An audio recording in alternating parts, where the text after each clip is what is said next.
का चंडीगढ़ से बड़ी खबर। इनेलो नेता अभय चौटाला का बड़ा बयान सामने आया है। जूनियर महिला कोच विवाद पर उन्होंने अपना बयान दिया। उन्होंने कहा कि स्पोर्ट्समैन के साथ ऐसी हरकत शर्मनाक है। हर महिला खिलाड़ी बहुत संघर्ष करती है। संदीप सिंह से इस्तीफा लिया गया है, ये भी उनका कहना है। और साथ ही साथ उन्होंने कहा है कि मामले में सीएम को अपना बयान देना चाहिए, मामले में सख्त एक्शन होना चाहिए। तो इस मामले में गठित एसआईटी पर भी उन्होंने सवाल उठाए हैं। और साथ ही साथ उनका कहना है कि एसआईटी बनाकर बचाने की कोशिश की जा रही है। तो वहीं संदीप सिंह का बतौर खिलाड़ी हमेशा सम्मान किया गया, लेकिन संदीप सिंह की तुरंत गिरफ्तारी होनी चाहिए। तो ऐसी खबर पर ज्यादा जानकारी के लिए हमारे वरिष्ठ सहयोगी पवन सिवर हमारे साथ जुड़ गए। पवन, सबसे पहले आपसे जानना चाहेंगे अब इस पूरे मामले को लेकर, जहां अब अभय सिंह चौटाला का भी बयान सामने आया। उनका साफ तौर पर कहना है कि उनकी संदीप सिंह की गिरफ्तारी होनी चाहिए। क्या कुछ पूरी जानकारी मिली और क्या इस पूरे मामले पर अब तक पक्ष की तरफ से कोई भी जो है प्रतिक्रिया सामने आई है? बिल्कुल, देखिए, हरियाणा के खेल मंत्री संदीप सिंह के ऊपर जो उन्हीं की खेल विभाग की जूनियर महिला कोच ने छेड़छाड़ के आरोप लगाए थे, उस मामले में संदीप सिंह की मुश्किलें बढ़ी हैं। और हरियाणा के खेल मंत्री संदीप सिंह ने उनका जो विभाग है उस विभाग को छोड़ दिया है। मुख्यमंत्री मनोहर लाल को उन्होंने एक पत्र भेजा है, एक चिट्ठी भेजी है, और उसमें खेल विभाग को छोड़े जाने का, यानी जो उनका खेल विभाग का जो पद उन्हें मिला हुआ है मंत्री के नाते, वो पद उन्होंने छोड़ दिया है। और इसके साथ ही इस पूरे मामले में चंडीगढ़ पुलिस ने एफआईआर दर्ज की है। संदीप सिंह के आवास के बाहर इस वक्त मैं मौजूद हूं, आपको यहाँ की हलचल भी दिखा रहा हूं। संदीप सिंह जो है वो इस आवास में रहते हैं। चंडीगढ़ सेक्टर 7 में 72 नंबर ये मकान है जहां पर संदीप सिंह रहते हैं। और इसी मकान में जूनियर महिला कोच का आरोप है कि उसके साथ छेड़छाड़ हुई थी। संदीप सिंह ने उनको यहाँ पर बुलाया था और उसके बाद उनके साथ छेड़छाड़ की थी। ये जूनियर महिला कोच का आरोप है। और इस आरोप के आधार पर ही जो उन्होंने शिकायत चंडीगढ़ पुलिस को दी थी, उसके बाद चंडीगढ़ पुलिस ने इस पूरे मामले में कई धाराओं के तहत मामला दर्ज किया है। थोड़ी देर पहले चंडीगढ़ पुलिस के डीएसपी ने ये बयान जारी किया। उन्होंने कहा है कि 31 दिसंबर की तारीख में इस मामले में एफआईआर दर्ज हुई है। कई धाराओं के तहत एफआईआर दर्ज की गई है। 354A, 354B, 506 जैसी कई धाराएं जो हैं वो इस एफआईआर में संदीप सिंह के खिलाफ पुलिस ने अपनी एफआईआर में लगाई है।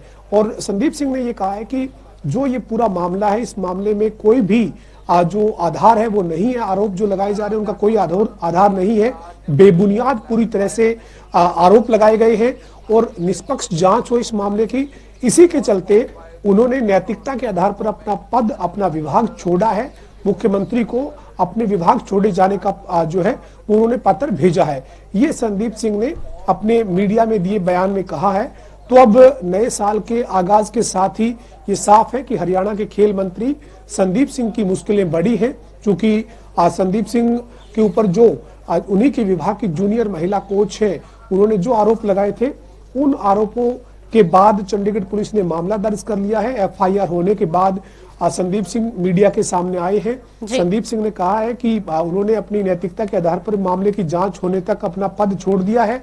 और इस मामले में इस निष्पक्ष जांच होने के बाद जो उन पर आरोप लगे हैं उनकी सच्चाई सामने आ जाएगी, ये संदीप सिंह का कहना है। दूसरी तरफ विपक्ष के निशाने पर संदीप सिंह आ चुके हैं।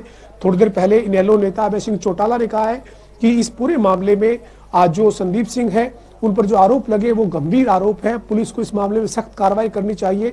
संदीप सिंह को गिरफ्तार करना चाहिए, पूछताछ उनसे गिरफ्तार करने के बाद करनी चाहिए। तो इस तरीके के तमाम आरोप जो है वो अब विपक्ष की तरफ से भी लगाए जा रहे हैं। दूसरी तरफ हरियाणा सरकार ने जैसे ही ये मामला संज्ञान में आया था, उसके साथ ही इस पूरे मामले में एक एसआईटी भी गठित की थी।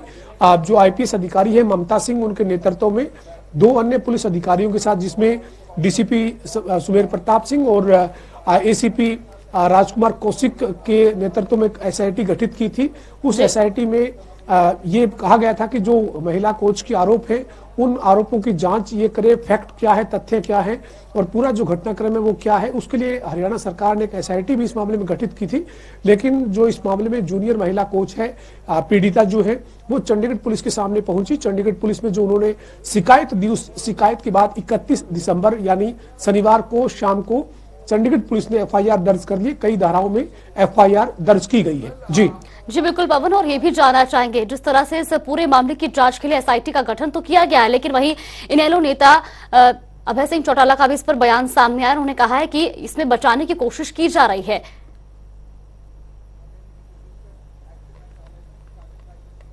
बिल्कुल, देखिए निश्चित तौर पर अभय सिंह चौटाला थोड़ी देर पहले चंडीगढ़ में मीडिया से रूबरू हुए थे और अभय चौटाला ने कहा कि जो महिला जूनियर कोच है वो उनके कार्यालय में उनके पास अपनी शिकायत लेकर पहुंची थी और उन्होंने पूरी अपनी जो उनके साथ घटनाक्रम हुआ उसकी जानकारी दी। उसके बाद अभय सिंह चौटाला ने कहा कि मीडिया के सामने वो उन्होंने अपनी बात रखी और अभय चौटाला ने कहा कि अब इस मामले में जब पुलिस ने एफआईआर दर्ज की है तो उसके बाद चंडीगढ़ पुलिस को इस मामले में संदीप सिंह को गिरफ्तार करना चाहिए, उसके बाद उनसे पूछताछ होनी चाहिए। और साथ ही साथ अभय सिंह चौटाला ये भी आरोप लगाते नजर आए कि सरकार संदीप सिंह को बचाने का प्रयास कर रही है, लेकिन संदीप सिंह का विभाग छोड़ना, मुख्यमंत्री को इस्तीफा देना, ये सब जो चीजें हैं ये इस मामले में जो है वो सामने जरूर आई है, लेकिन सरकार पर बचाने के आरोप, संदीप सिंह को बचाने के आरोप अभय चौटाला ने लगाए हैं। लेकिन इस पूरे मामले में चंडीगढ़ पुलिस ने 354A, 506 समेत कई धाराओं में एफआईआर दर्ज कर ली है। और जो जानकारी है सूत्रों के हवाले से चंडीगढ़ पुलिस जो है वो थोड़ी देर बाद संदीप सिंह से इस पूरे मामले में जो है वो पूछताछ भी करने वाली है।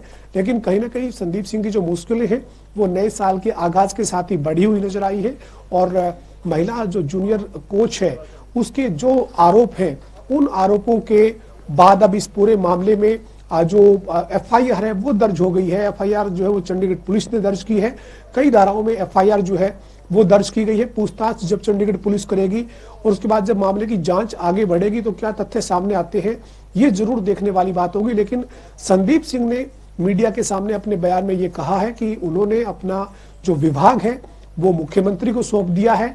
मुख्यमंत्री को विभाग इसलिए सौंपा है क्योंकि मामले में नैतिकता के आधार पर उन्होंने अपना जो विभाग है वो मुख्यमंत्री को सौंपा है। इसकी जांच जो है वो निष्पक्ष होनी चाहिए, ये संदीप सिंह ने कहा है। उन्होंने कहा है कि इस पूरे मामले की निष्पक्ष जांच हो, इसी के चलते उन्होंने मुख्यमंत्री को अपना विभाग जो उनके पास खेल विभाग है वो सौंप दिया है। जी बिल्कुल पवन, बहुत बहुत धन्यवाद आपका हमारे साथ जुड़ने के लिए और तमाम जानकारी हम तक पहुंचाने के लिए। जिस तरह